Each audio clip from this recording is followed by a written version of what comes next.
Welcome to Ready to Derive. In this video, we'll be building off my last video called Approximating Areas Under a Curve, which I'll link in the description. It'd be good to watch that first in order to be prepared for what you're going to learn now.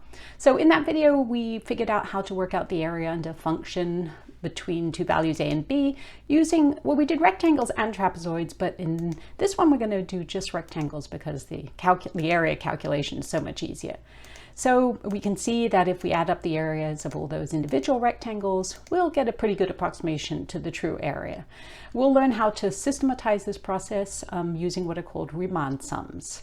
And just a little side note, Bernhard Riemann, I looked up, or Bernhard Riemann, I'm not sure of the exact pronunciation, pardon me, lived in the 19th century, and in 40 years he produced a most prolific volume of work. So these are some of the things that are named after him. He didn't name them himself, but they got used by future mathematicians and physicists. For example, Einstein used some of his hypotheses to form the foundation of general relativity.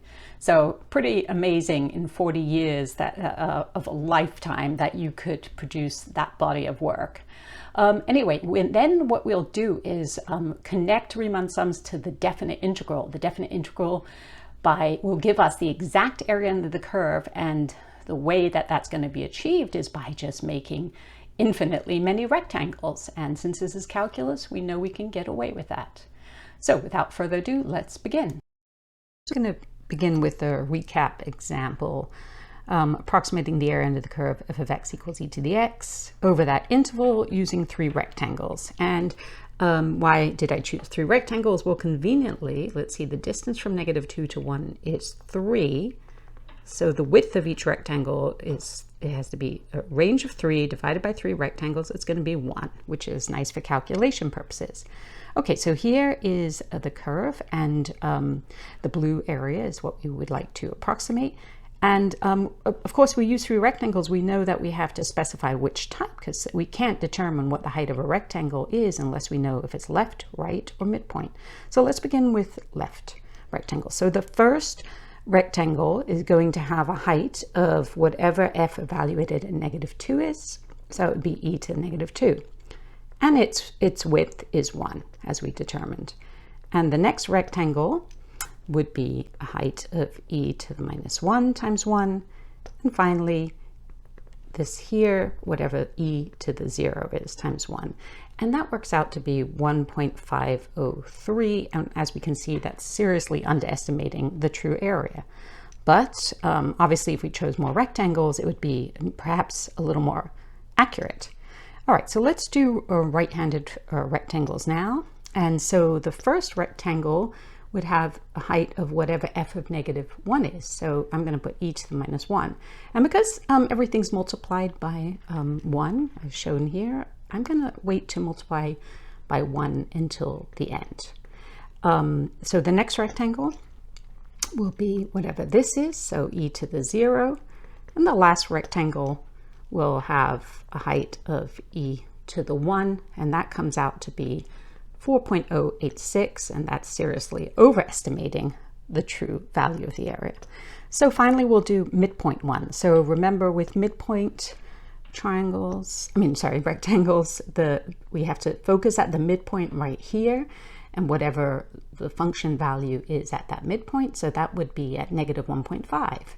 So e to the -1.5 plus the next one would be here, which is e to the -0.5, and the last one would, the height there at looks like 0.5, so e to the 0.5 times 1, and that's approximately 2.478, which looks like a much better approximation. It perhaps is a little bit of an underestimate, because I can see that this blue area here seems to be bigger than this red area here in each case. So maybe a slight underestimate. So with that note, let's see, how could we improve this estimate? Well, obviously, if we just increase the number of rectangles. So we will do that next. So we are going to try increasing the number of rectangles. We're going to stick to left rectangles, but just to be consistent so we can make comparisons. All right, so the first thing we're going to do is start to generalize things a little. So let's just say that in general, we'll call the interval AB, and we want to divide it into n rectangles. So in our case, A is -2 and B is 1. Then we define delta x to be the width of each rectangle. So of course, it probably makes intuitive sense that this formula would connect the two.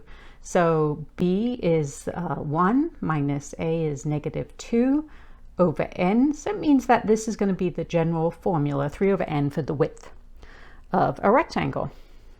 And now we're going to consider 4, 5, and then we're going to skip to 10.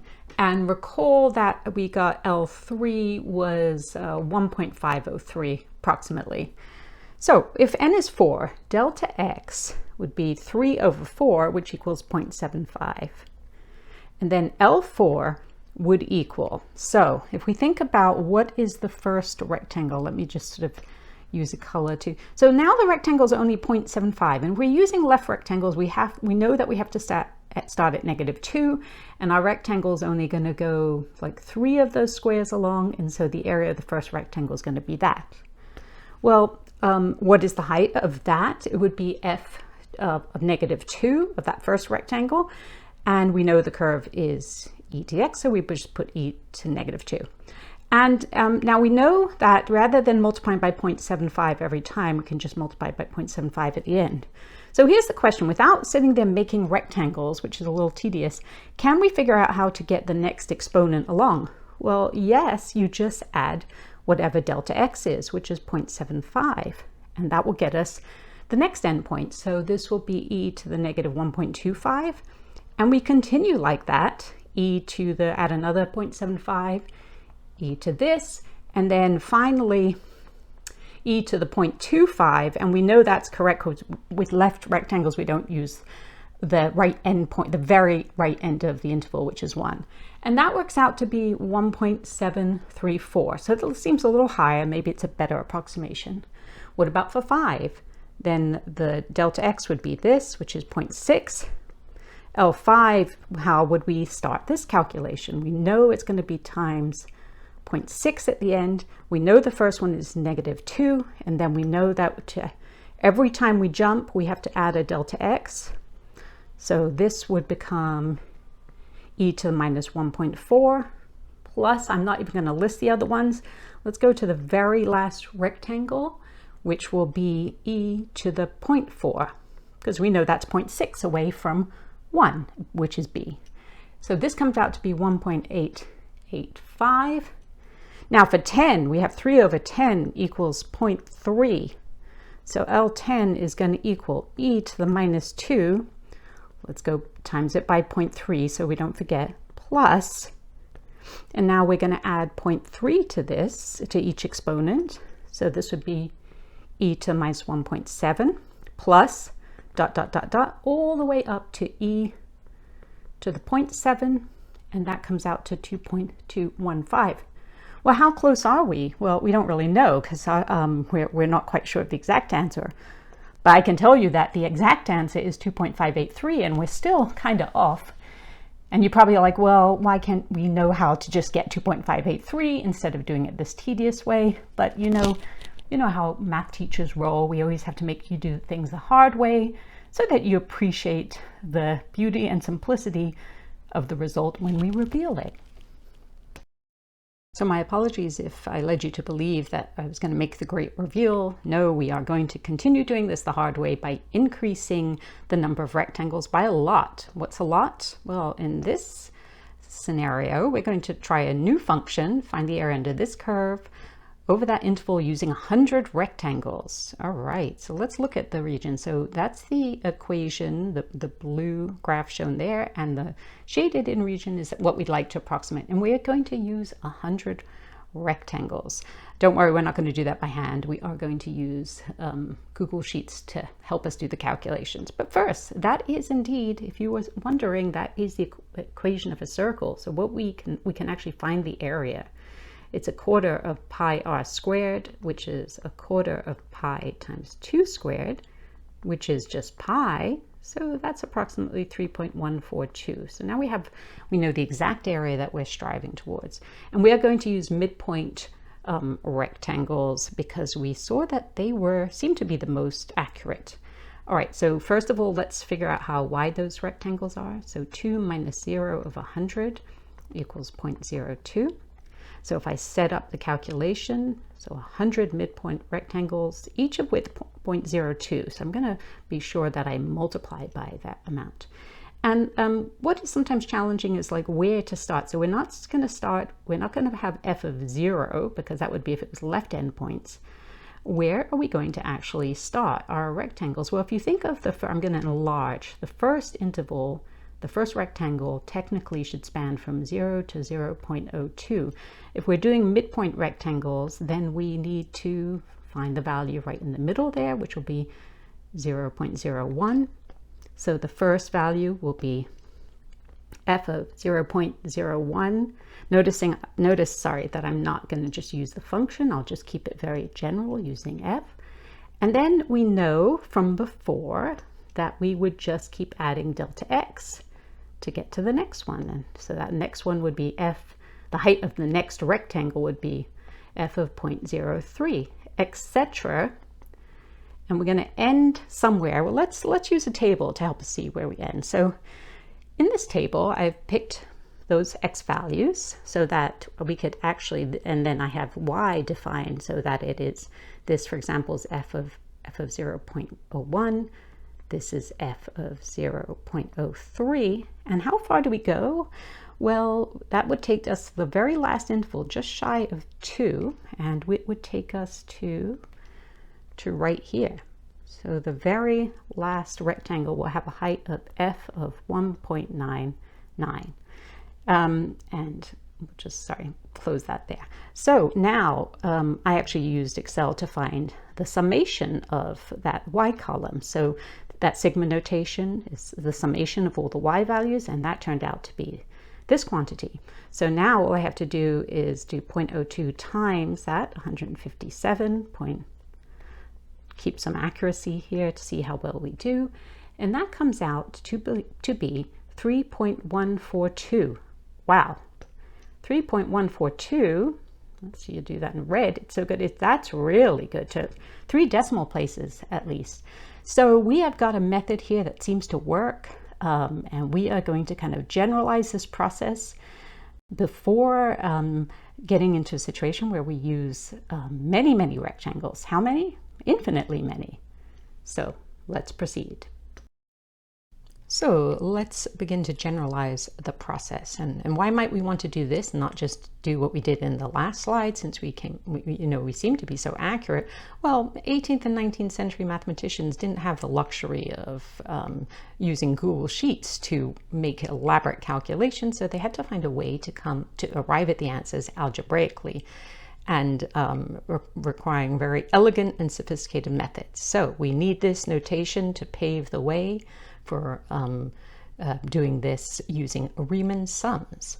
So anyway, if we would like to find the area under the curve f of x from A to B, we begin, of course, by establishing, well, we want to use n rectangles, and we know the width of each rectangle is going to be delta x, which is calculated b minus a over n.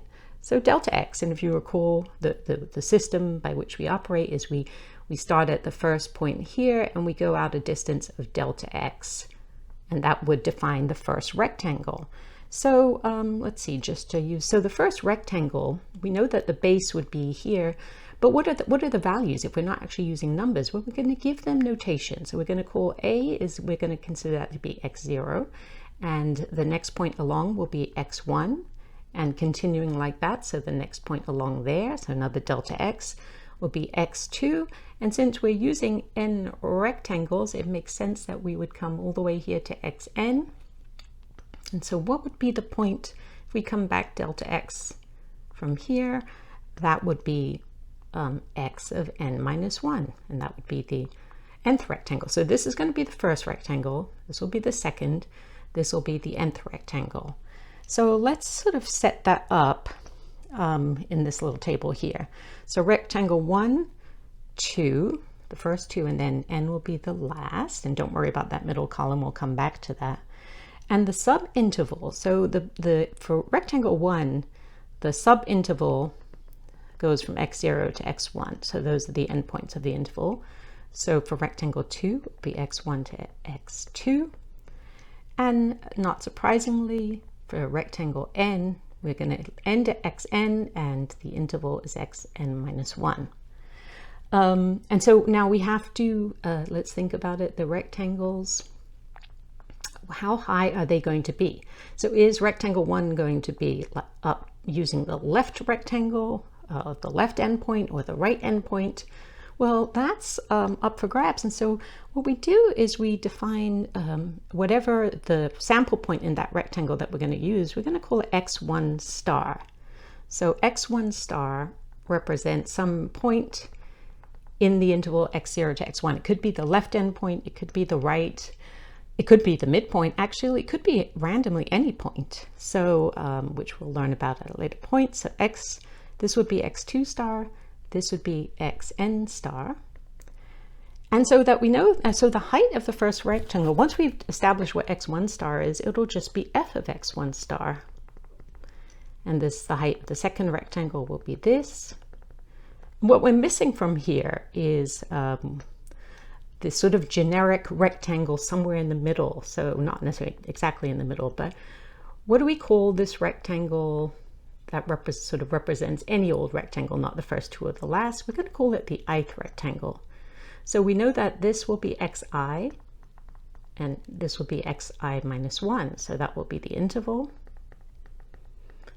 And then our random, well, not random, but our point chosen in there, if we use the left or the right or the midpoint, it will be, we're going to represent it by xi star. And so the height of that will be f of xi star. And this last one, of course, would be f of x n star. So we're keeping it very general. And we're going to sort of wrap it all up in the next slide. So we finally get to define what a Riemann sum is. So here's the table from before. And again, we're finding the area under the curve f of x from a to b, or estimating it. And we know what we've been doing basically this whole video is taking the area of the first rectangle. So that would be f of x1 star times its width, delta x, and then repeating this. So x of x2 star times delta x. I'll leave out I for a moment, and you'll see why I is so important shortly. So all the way up to f of xn star times delta x. Well, mathematicians really tire of writing such calculations out over and over again with there's so much repetition. So the other way we write this is using summation notation. When we write it using summation notation, notice why the concept of the ith rectangle becomes so important. So we see that in general, we calculate, so what this is, f of xi star is the height of a rectangle, delta x is the width. So this calculation is the area of one rectangle, and we allow I to range from 1 for the first rectangle, 2, 3, 4, 5, 6, all the way up to n. And we mustn't forget, whenever we write that, we have to sort of establish delta x as b minus a over n. So this is, the Riemann sum is just a brilliant notation for sort of itemizing exactly what it is we've been doing, and it becomes very useful as we move on. So let's now, why is this important? So how could we make a Riemann approximation to the area even more accurate, maybe even exact? Well, if we think about it, what could make these better approximations? We've been hinting at it all along. We've shown that if you make n large, how large? Well, this is calculus, so why not make n go to infinity? If we allow n to go to infinity, what is that going to do to delta x? Well, delta x is being divided by n. So delta x, the width of each rectangle, is going to tend towards 0. What is that even going to look like? It's hard to represent, but if you imagine like the thinnest rectangles possible. So let's look at that rectangle there. It's still got width because you can see it, but imagine it being very thin, and you keep adding those rectangles up, the area of those rectangles. You can see this space in between that hasn't been filled in, but hopefully you get the idea. If we keep doing that, we are going to basically shade in the area that we'd like to find. So that is where Riemann sum connects to actually finding the actual area under the curve. So on our concluding slide, we get to introduce the definite integral, which will give us the actual area under f from a to b. So how do we do that? We take our Riemann sum as we described, and we make infinitely many rectangles. So that's where we have this limit as n goes to infinity. We're familiar with limits, so we are allowed to do that. And we represent the answer to that with this symbolism. So let me explain a little bit about that. That is called the definite integral of f from a to b. And what do those parts represent? Well, this symbol here is called the integral sign. And that integral sign is actually kind of morphs from this sigma notation. So sigma notation stands for summation, right? Which you can think of as an S. And if you take that S and start to elongate it, stretch it out, it becomes the integral sign. F of x is referred to as the integrand. We know that's just our function. A is the lower limit of integration. B, of course, then is the upper limit of integration. And we just usually say lower limit and upper limit. We don't have to keep saying of integration. Now, that little d of x, that's a little more complicated because that's not, it's an infinitesimal. That's not actually a thing that we work with. In the same way when we were doing derivatives and we asked for d by dx of x squared and we said that's 2x. It's not, we're not doing anything with that dx, it's just representative. But where did it come from? Well, if we have infinitely many rectangles, then what does delta x tend towards? It tends towards 0, but not quite. So we represent that with little d of x. So imagine a rectangle. I'm going to draw one. It's infinitely thin. Technically you can't see it, but let's just show a representation. The width of it is d of x, but where does it occur? Well, there's no such thing. If the intervals are very, very infinitesimally thin, then xi doesn't really, there's no left, right, or midpoint rectangle. You're just at a particular point, and so we call that f of x. And so that takes care of the f of x is like the height of that rectangle. So this would be f of x, and dx is the imaginary infinitesimal width. And there we have it. Now, right now, this might not feel very useful. In the next video, we will get to see how we can use Riemann sums to calculate definite integrals and much more. And that brings us to the end of this lesson. I hope you found it helpful. And if you did, please do click like and/or subscribe to my YouTube channel, Ready to Derive. Thank you.